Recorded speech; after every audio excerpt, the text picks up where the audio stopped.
Good evening to all. I am Saranabasappa, working as English teacher in Government Adarsha Vidyalaya, Baswan Bhagyavadi.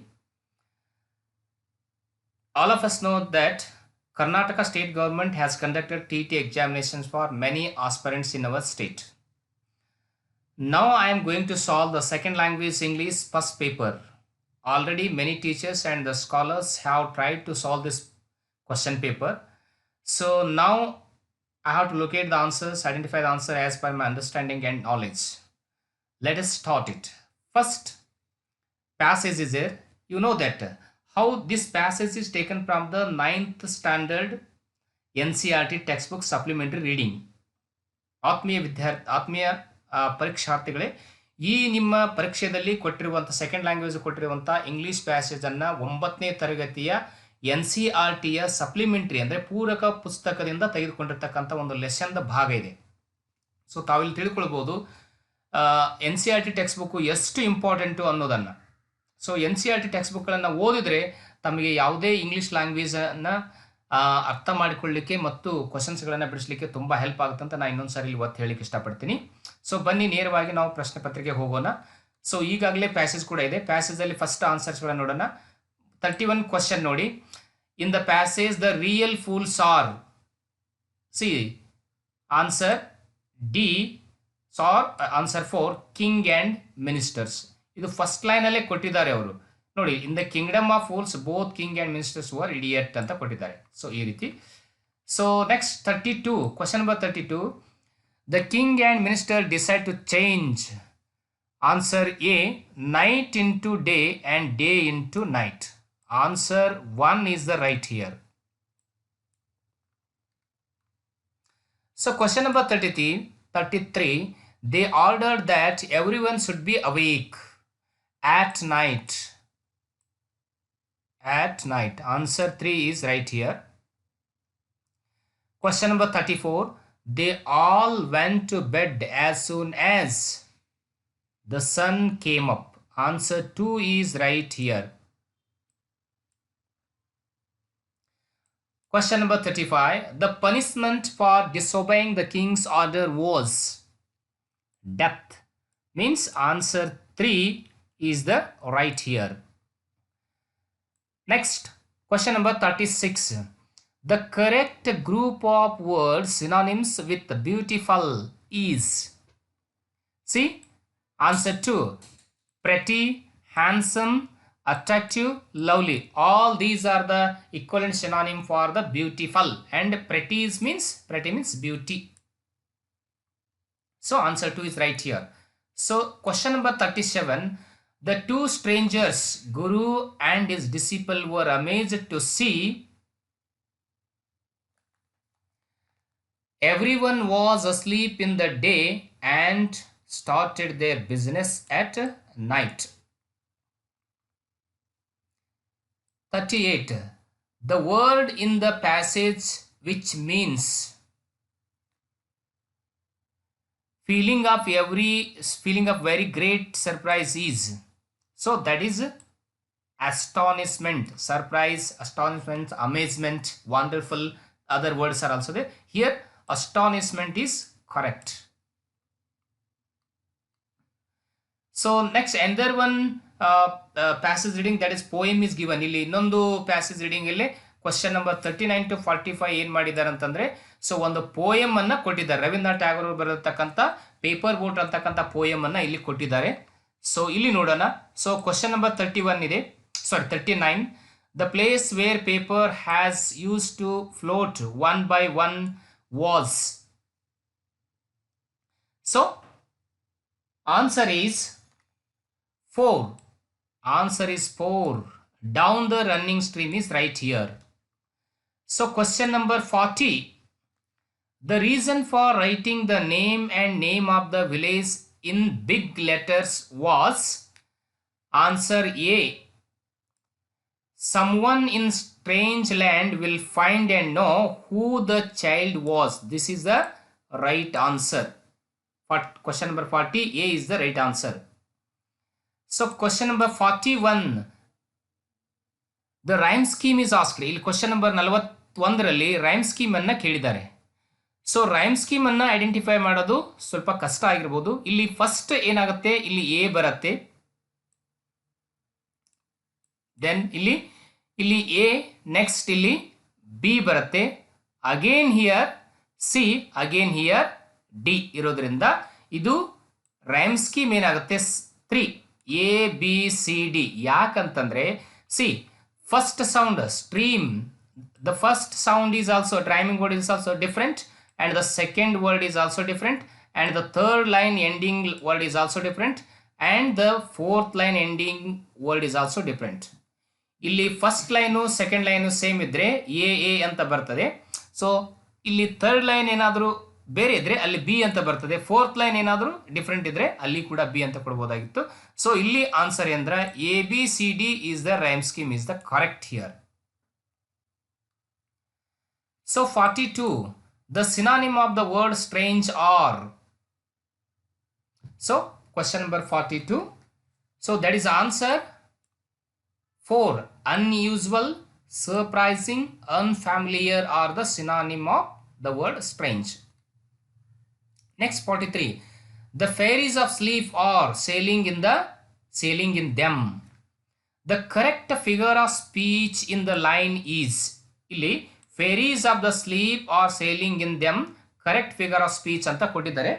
So ಇಲ್ಲಿ figures of ಸ್ಪೀಚ್ಗಳ simile ಕೊಟ್ಟಿದ್ದಾರೆ, metaphor ಕೊಟ್ಟಿದ್ದಾರೆ. So simile metaphor ಅಂತೂ ಆಗೋದಿಲ್ಲ, simile metaphor ಎರಡೂ ಇಲ್ಲಿ ಆಗೋದಿಲ್ಲ. But ಇಲ್ಲಿ 3 personification is also right,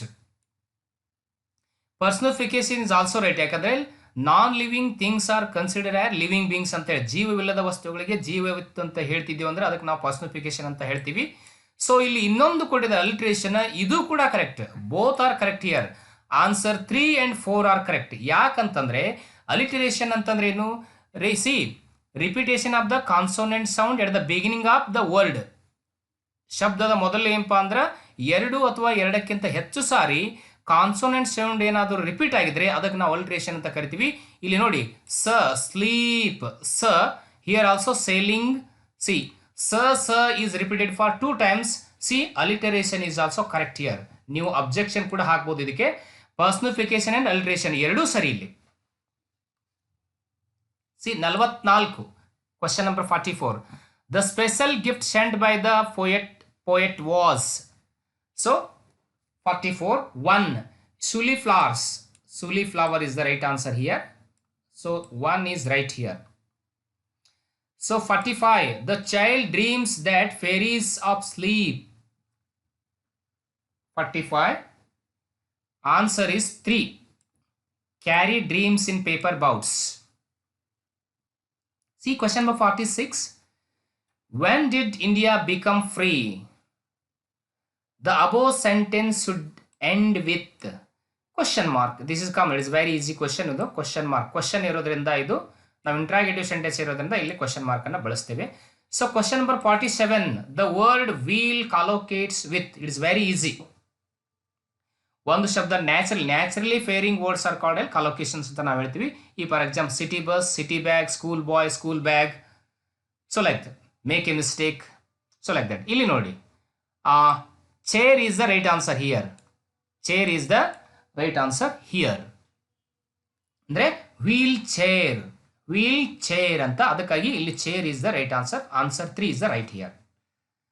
Next 48. They are good players. The correct question tag to be added to the given sentence is. ಇಲ್ಲಿ question tag ಅನ್ನ ಕೇಳಿದ್ದಾರೆ. ಸೊ ಇಲ್ಲಿ ನಾವು question tag ಕೇಳಬೇಕು. ಕೊಟ್ಟಿರುವಂಥ ಸ್ಟೇಟ್ಮೆಂಟ್ ಏನಾದರೂ ಪಾಸಿಟಿವ್ ಇದ್ರೆ ಕ್ವಶನ್ ಟ್ಯಾಗ್ ಅಲ್ಲಿ ನೆಗೆಟಿವ್ ಆಗಿರುತ್ತೆ.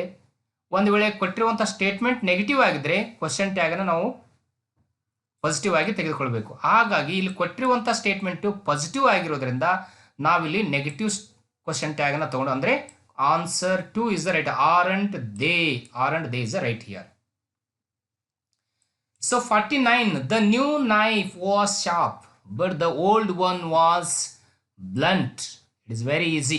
See, 4th standard students can answer this question. See 50. The correct suffix to be added to the word kind to make it a noun is. ಅಂದ್ರೆ ಏನು ಕೇಳಿದಾರಲೆ, kind ಅನ್ನುವಂಥ word ಅನ್ನ ಯಾವ ಕೆಳಗಿನ suffix ಅನ್ನ ಹಚ್ಚಿದ್ರೆ ಅದು ನೌನ್ ಫಾರ್ಮ್ ಆಗುತ್ತೆ, ನೌನ್ ಅಂತ ಕೇಳ್ತೆ. ಇಲ್ಲಿ ನೋಡಿ ಎಲ್ ವೈ ಕೊಟ್ಟಿದ್ರೆ ಒಂದು ವೇಳೆ ಕೈಂಡ್ಲಿ ಅಂತ ಬೆಳೆಸಿದ್ರೆ ಅದು ಎಡ್ವರ್ಬ್ ಆಗ್ತದೆ. ಇಲ್ಲಿ ಟು ಇದೆ, ಕೈಂಡ್ನೆಸ್ ಅಂದ್ರೆ the words which are all the words which end with NESS are nouns. ಇದನ್ನ ತಲೆಗೆ ಇಟ್ಕೋಬೇಕು ನೀವು. ಯಾವ ಇಂಗ್ಲಿಷ್ ಶಬ್ದಗಳು NESS ಅಂತಕ್ಕಂಥ ಸಫಿಕ್ಸ್ ನೊಂದಿಗೆ ಎಂಡ್ ಆಗಿರ್ತಾವಲ್ಲ ಅವೆಲ್ಲವುಗಳು ವರ್ಬ್. ಇಂಗ್ಲಿಷ್ನಲ್ಲಿ ಯಾವುದೇ ಶಬ್ದ ಇರಲಿ, ಈ ಕೈಂಡ್ನೆಸ್, ಗ್ರೇಟ್ನೆಸ್ ಯಾವುದೇ ಇರ್ಬೋದು, ನೆಸ್ ಇಂದ ಎಂಡ್ ಆಗಿರ್ತಕ್ಕ ಎಲ್ಲ ವರ್ಬ್ಸ್. ಅದಕ್ಕಾಗಿ ಇಲ್ಲಿ ಕೈಂಡ್. ಒಂದ್ ವೇಳೆ ಎಲ್ವಾ ಕೈಂಡ್ಲಿ ಹಚ್ಚಿದ್ರೆ ಅದು ಎರಡು ವರ್ಬ್ ಆಗಿಬಿಡುತ್ತೆ ನೋಡಿ. Next question number 51. Suggestopedia it is an approach. English ಅಲ್ಲಿ ಬಳಸುವಂತ, ಇಂಗ್ಲಿಷ್ ಲ್ಯಾಂಗ್ವೇಜ್ ಲರ್ನಿಂಗ್ ಅನ್ನು ಟೀಚ್ ಮಾಡಲಿಕ್ಕೆ ಬಳಸುವಂತ ಒಂದು ಟೂಲ್ ಇದೊಂದು, ಅಥವಾ ಒಂದು ಅಪ್ರೋಚ್ ಅಂತ ಹೇಳ್ಬೋದು. Suggestopedia was an approach advocated by, means advocated ಅಂದ್ರೆ founded by, started by, invented by, ಸಂಶೋಧಿಸಿದವರು ಯಾರು ಅಂತ ಕೇಳಿದರೆ. ಸೊ ಆನ್ಸರ್ ಇಲ್ಲಿ 4, doctor Georgi Lozanov. Dr. Georgy Lozanow. Idu answer 4 is the right here. So next 52 question. The first stage of the preparation of the unit test is. ನಾವು unit test ಅನ್ನ ಮಾಡಿ lesson ಮುಗಿದ ಮೇಲೆ unit test ಅನ್ನು ಮಾಡೋಕೆ first stage ಏನು ಮಾಡ್ತೀವಿ, ಮೊದಲಿಗೆ ಏನು ಮಾಡ್ತೀವಿ, ಫಸ್ಟ್ ನಾವು ಬ್ಲೂ ಪ್ರಿಂಟ್ ಮಾಡ್ತೀವಿ. Preparation of the blue print, ಫಸ್ಟಿಗೆ ಬ್ಲೂ ಪ್ರಿಂಟ್ ಹಾಕ್ತೀವಿ. ಬ್ಲೂ ಪ್ರಿಂಟ್ ಹಾಕಿದ ಮೇಲೆ ಕ್ವಶನ್ ಪೇಪರ್ ರೆಡಿ ಮಾಡ್ತೀವಿ. ಕ್ವಶನ್ ಪೇಪರ್ ರೆಡಿ ಮೇಲೆ ಆನ್ಸರ್ ಕೀನ ರೆಡಿ ಮಾಡೋದು. ಈ ರೀತಿಯ ಈ ಯೂನಿಟ್ ಟೆಸ್ಟ್ನ ಒಂದು ಸ್ಟೇಜಸ್ ಇರುತ್ತೆ. ಇದು blue print is the right answer here. 53. The disadvantage of bilingual method is. ಇಲ್ಲಿ ನೋಡಿ, disadvantage of bilingual method is ಇಲ್ಲಿ 4th. 53 answer 4th. May degenerate into pure translation method ಅಂತ ಹೇಳ್ಬೋದು. So 54. Role play is a technique used in classes to teach speaking skill. Role play ಅನ್ನೋದಲ್ಲಿ ಮಕ್ಕಳು ಮಾತನಾಡೋದ್ರಿಂದ, ಡೈಲಾಗ್ಗಳನ್ನು delivery ಮಾಡೋದ್ರಿಂದ ಅದು ಸ್ಪೀಕಿಂಗ್ ಸ್ಕಿಲ್ಗೆ ತುಂಬ help ಆಗ್ತದೆ. We develop speaking skill by conducting the technique role play in our classrooms. Okay, we go to the next question. 55. Objectives of teaching English includes. ಇಂಗ್ಲಿಷನ್ನು ಕಲಿಸಲಿಕ್ಕೆ ಮುಖ್ಯವಾಗಿ ಬೇಕಾಗಿರ್ತಕ್ಕಂಥ ಅಬ್ಜೆಕ್ಟಿವ್ಸ್ಗಳು ಯಾವುದು ಅಂತಂದರೆ, ಸೊ ನೋಡಿ ಇಲ್ಲಿ ಸೆಕೆಂಡ್ ಒನ್ ಎಂದ್ರೆ knowledge, comprehension, expression and appreciation. We only use these 4 objectives in English language ಅಲ್ಲಿ ಬರೋದೇ ಇವು 4. ನಾವು ಈ ಅಂಡರ್ಸ್ಟ್ಯಾಂಡಿಂಗ್ ಆಗಿರ್ಬೋದು, ಅಪ್ಲಿಕೇಶನ್ನು, ಸ್ಕಿಲ್ಲು, ಇವೆಲ್ಲ ನಮ್ಮ ಲ್ಯಾಂಗ್ವೇಜ್ ಇಂಗ್ಲಿಷ್ ಲ್ಯಾಂಗ್ವೇಜ್ ಅಲ್ಲಿ ಬರೋದಿಲ್ಲ. ನಾವು ಬಳಸೋದೇ ಇವು 4 ಅಬ್ಜೆಕ್ಟಿವ್ಗಳನ್ನು ಬಳಸ್ತೇವೆ. ಓಕೆ, ಅಂದ್ರೆ answer 2 is the right here.